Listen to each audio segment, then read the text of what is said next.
सबसे पहले मैं पूछूंगी कि ऑपरेशन सिंदूर में अब अगला क्या होने वाला है, और यह सवाल इसलिए उठ रहा है क्योंकि जनता जानना चाहती है कि ऑपरेशन सिंदूर के नेक्स्ट चैप्टर में क्या पाकिस्तान अधिकृत कश्मीर पर निर्णायक फैसले वाली घड़ी आ जाएगी। यह सवाल आज हर कोई पूछ रहा है, इस देश का हर नागरिक पूछ रहा है।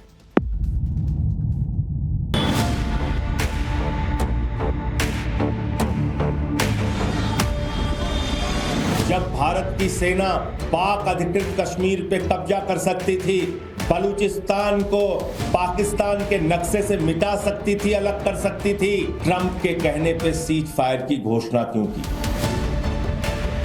पाक अधिकृत कश्मीर वो भारत का अभिन्न हिस्सा है। आज भी जम्मू कश्मीर की विधानसभा में पीओके की जो विधानसभाएं जो खाली हैं वो सीटें आज भी खाली पड़ी हैं। Remains to be discussed on Kashmir is the vacation of illegally occupied Indian territory in Pakistan occupied Kashmir. अगर पाकिस्तान से बात होगी तो पाक ऑक्युपाइड कश्मीर पीओके उस पर ही होगी।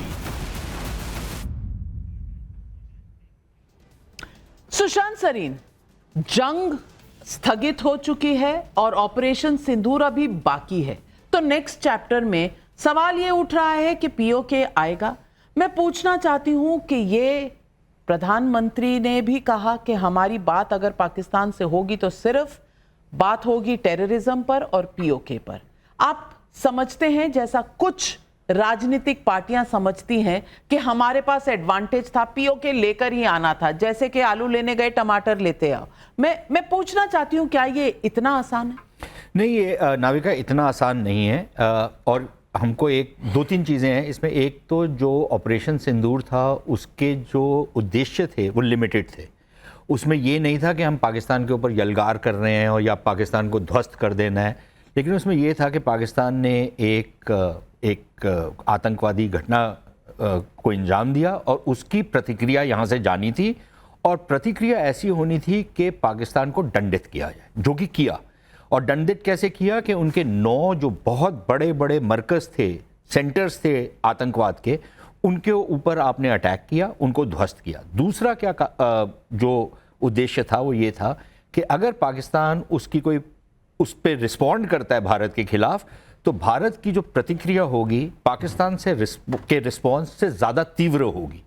और जो 3 दिन में जो आदान प्रदान हुआ पाकिस्तान और भारत के बीच में, वो मेरे ख्याल एस्टैब्लिश हो गया कि 10 तारीख को जिस तरीके से वहाँ पर जो कुछ हुआ, उनके एयर बेसिस को डिस्ट्रॉय किया, एयर डिफेंस सारा सिस्टम उनका डिस्ट्रॉय किया, इतना उद्देश्य था। अब अगर आपने पीओके को ऑक्यूपाई करना है तो थोड़ा सा और शायद गौरव इसके पर ज़्यादा बोलेंगे कि एक वहाँ पर बहुत सॉलिड मिलिट्री प्रेजेंस है पाकिस्तान की।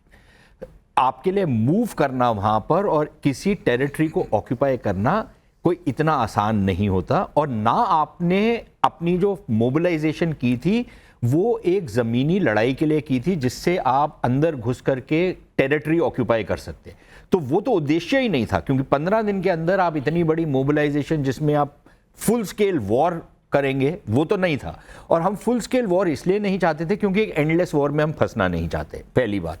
दूसरी चीज़ ये कि पीओके का जो भारत का जो उद्देश्य है, और ये सिर्फ भाजपा का नहीं है, तमाम जो यहाँ पर सरकारें रही हैं उन्होंने यही उद्देश्य रखा है कि पाकिस्तान के साथ कश्मीर के ऊपर अगर कोई बातचीत होगी तो उसका एक ही केंद्र बिंदु है, और वो है कि पीओके पे आपका जो अवैध कब्जा है उसको आप कब छोड़ेंगे। ये हम राजनीतिक और कूटनीतिक तरीके से करना चाहते हैं। और उसका सल्यूशन देखिए, एक तो ये हो सकता है कि आप फुल स्केल वॉर करें और ये काम करें, और उसमें आपका भी नुकसान होगा, तो मेरे ख्याल ये हमारे को समझ लेना चाहिए।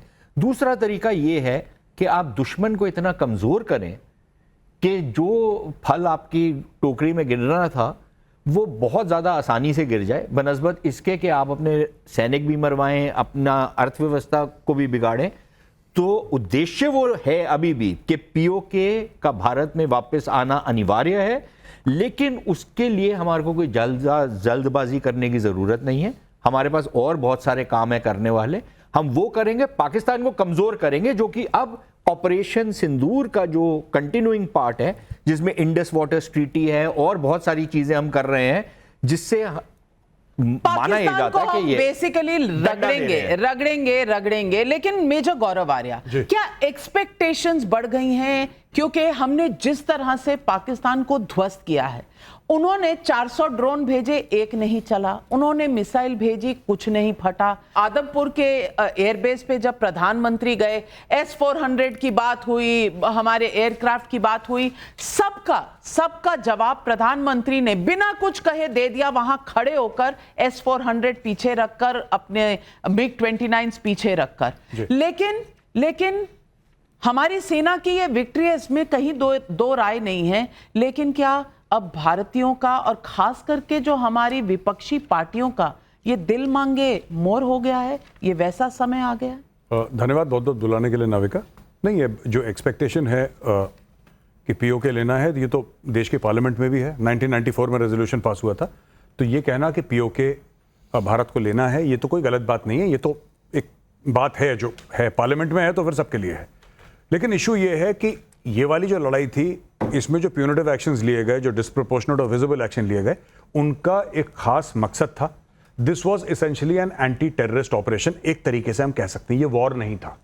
तो जो लोग कह रहे हैं कि हम लोग कर रहे थे, पीओके ले लेते, पीओके में सिर्फ पाकिस्तानी फौज नहीं है, पीओके में पीएलए भी है, चाइनीज आर्मी भी है पीओके में। उसका कारण यह है कि सीपैक गिलगिट बाल्टिस्तान से होकर आती है। ये पूरा एरिया, हम लोग पीओके बोल के हम गिलगिट को भूल जाते हैं, वो भी भारत का अभिन्न अंग है। वहां पे चाइनीज आर्मी भी है। पहली बात तो ये मैं आपको बता दूं, वो भी होगा, लेकिन उसके लिए आपको बहुत तैयारी चाहिए। ये 10, 12, 13 दिन की तैयारी में, ये देखिए ना, बात ये है कि इनको समझ नहीं है, या फिर ये सरकार को घेरे हैं, इनका काम है। मैं तो पॉलिटिशियन नहीं हूं, मैं कोई किसी कांग्रेस बीजेपी का तो नहीं हूं, तो मुझे इनका कोई आइडिया नहीं है क्या बोलते हैं, क्यों बोलते हैं।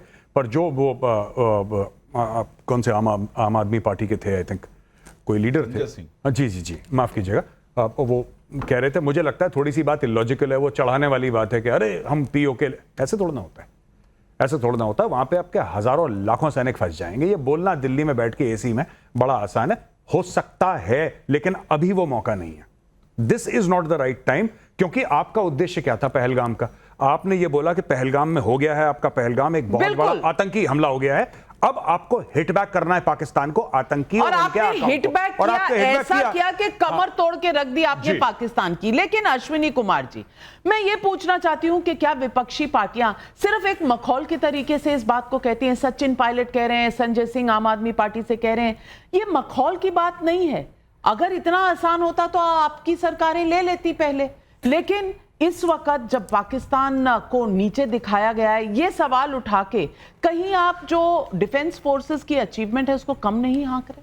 नाविका जी, पहले तो एक डिफरेंशिएशन कर दो कि सरकार अलग है और सेना अलग है। क्योंकि जब भी हम सरकार से सवाल करते हैं, आप बोलते हैं हम सेना से सवाल कर रहे हैं।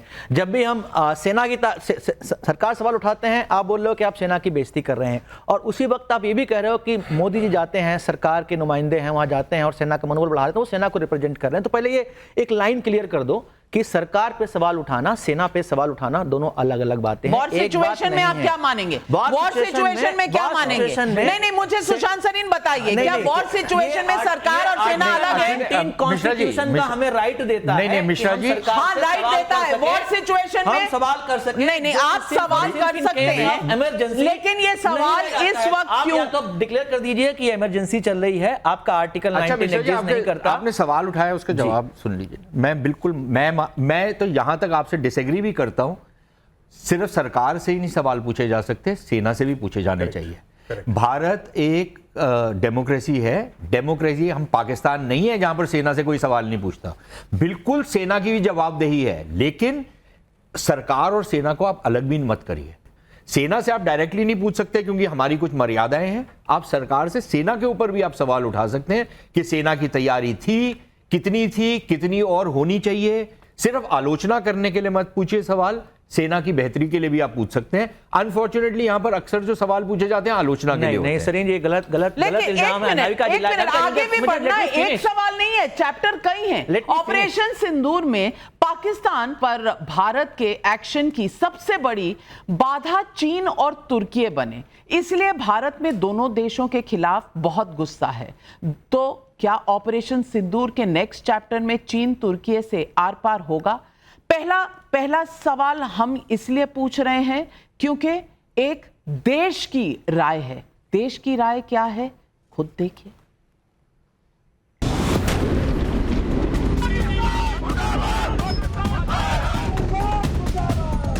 हम पाकिस्तान, तुर्की और चाइना के खिलाफ भी बॉयकॉट करेंगे। इसके खिलाफ हमें भी कोई सख्त कदम उठाना पड़ेगा। कांग्रेस इसलिए बौखला रहा है कि वो कुछ कर नहीं पा रहा है। टर्की बॉयकॉट, टर्की के बाइकाट पे बॉयकॉट के लिए। क्या कांग्रेस पार्टी का समर्थन करते हैं रिलेशन में? इस पर भी हम शीघ्र आपसे जरूर मुखातिब। सर,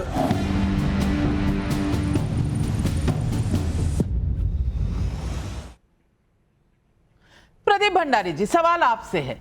ये टर्की के बॉयकॉट पर देश ने अपना मन बना लिया है। सारे जो टूरिज्म की बुकिंग्स हैं वो 60% डाउन है और 60% लोग जो जाने वाले थे कैंसिलेशंस हो रहे हैं। ट्रेडर्स कह रहे हैं हम वहां से सेब नहीं मंगाएंगे, एप्रिकॉट्स नहीं मंगाएंगे। सवाल है कि जनता में रोष है, लेकिन आपने कल एक कंपनी का कॉन्ट्रैक्ट या सिक्योरिटी क्लियरेंस कैंसिल की। क्या ये बात क्योंकि गर्मा गर्मी में है तो यहीं रुक जाएगी? क्योंकि 2 साल पहले तक तो आप ऑपरेशन दोस्त कर रहे थे तुर्की के साथ। आज क्या हमारा पॉलिसी और हमारा फैसला बदलेगा? नविका जी, इसका एक्शन जो है सरकार लेगी, क्योंकि अगर दुश्मन का कोई दोस्त होता है और जब जंग के समय में अगर वो दुश्मन की मदद करता है तो उसके प्रति हमारी नीति और नियत बदल सकती है। और मुझे लगता है कि जो हमने कंपनी का कॉन्ट्रैक्ट चेंज किया वो बदलेगी। पर आपने बड़ी बात, यहाँ पे कांग्रेस के प्रवक्ता कह रहे थे कि भाई अगर सेना का वो सम्मान करते हैं। ये देखिए कारगिल, जिसमें हमारी सेना ने मुंहतोड़ जवाब दिया था। 5 साल तक 2004 से 9 के बीच में कांग्रेस पार्टी ने कहा था कारगिल जो है उसमें सेना का शौर्य नहीं है, कारगिल जो है भाजपा की जंग है। इस तरीके से सेना का सम्मान करते हैं। आज ही के दिन कांग्रेस पार्टी के विधायक ने कहा है कि ऑपरेशन सिंदूर सिर्फ दिखावा था। चाइना पे कब रिस्ट्रिक्शन लगा रहे हो भंडारी जी? चाइना पे कब रिस्ट्रिक्शन लगा रहे हो? सुनो मेरी बात, तो आप बताओ कि कब इसको आप हटा दो अपनी पार्टी से? सवाल पूछा, आप सवाल का जवाब सवाल में कब दोगे? आप सवाल का जवाब दो ना। सवाल का जवाब आप तो सरकार में आप बैठे हो, इतना सवाल करने का शौक है विपक्ष में बैठो। ऑफिस खुला है वो एक कांग्रेस इतना पार्टी। ही सवाल करने का शौक है तो विपक्ष में बैठो। टर्की के ऊपर सरकार में बैठ के आपकी जवाबदेही बनती है, आपकी अकाउंटेबिलिटी बनती है।